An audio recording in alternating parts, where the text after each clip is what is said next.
Welcome to Kyoto, the city where tradition meets fun. Get ready to explore the top 5 funniest spots that will leave you in stitches. From quirky foxes to blinged-out Buddhas, let's dive into the laughter-filled adventure. Kyoto is known for its rich history and cultural heritage, but uncovering unique and humorous locations can be a bit of a scavenger hunt. But fear not, my friends, we've done the hard work for you. Let's kick things off by delving into each funny spot, shall we? First up, we're off to Fushimi Inari Shrine, a place that's as charming as it is mischievous.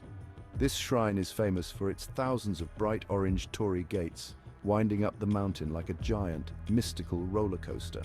But what really tickles my funny bone are the fox statues. These foxes at Fushimi Inari Shrine are called kitsune in Japanese. Kitsune are considered the messengers of Inari, the Shinto god of rice, fertility and prosperity. And these foxes are often depicted in statues around the shrine, holding a key in their mouths, symbolizing their role as guardians of the rice granaries. They're often depicted holding things in their mouths, keys, scrolls, you name it. And legend has it, they're not afraid to use those objects to stir up a bit of mischief. Imagine, you're strolling along, admiring the scenery, when suddenly a fox statue winks at you, plus the sheer number of them is enough to make you chuckle. Just try not to get lost in the sea of orange and fox fur. Next up, we're heading to a place that's so shiny, you might need sunglasses. I'm talking about Kinkaku-ji, the Golden Pavilion. Now, this temple is a sight to behold, a stunning example of Japanese architecture, perched on the edge of a serene pond. But let's be honest, the first thing you think when you see it is, wow, someone went a bit overboard with the gold leaf, didn't they? This entire pavilion is covered, and I mean covered in shimmering gold leaf. Kinkaku-ji is a masterpiece of over-the-top opulence, and I, for one, find it absolutely hilarious. Just try not to blind yourself with your camera flash. All right, folks, hold on to your hats, because we're about to visit Kiyomizudera, where tradition meets, well, a healthy dose of common sense. This temple is perched on a hillside, offering breathtaking views of Kyoto.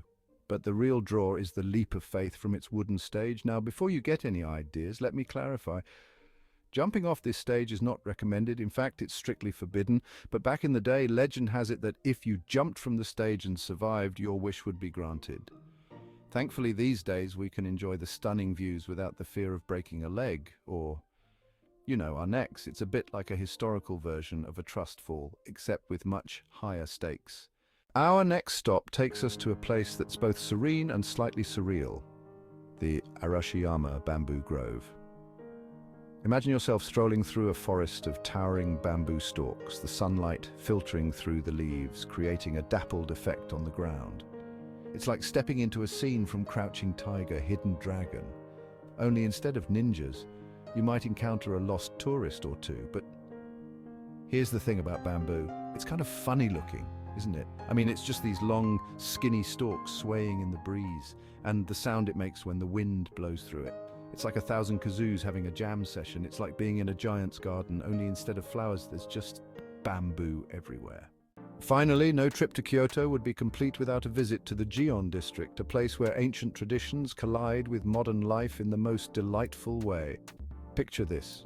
You're strolling down a narrow cobblestone street lined with traditional wooden buildings when suddenly a geisha glides past you, her face painted a delicate white, her kimono a riot of color.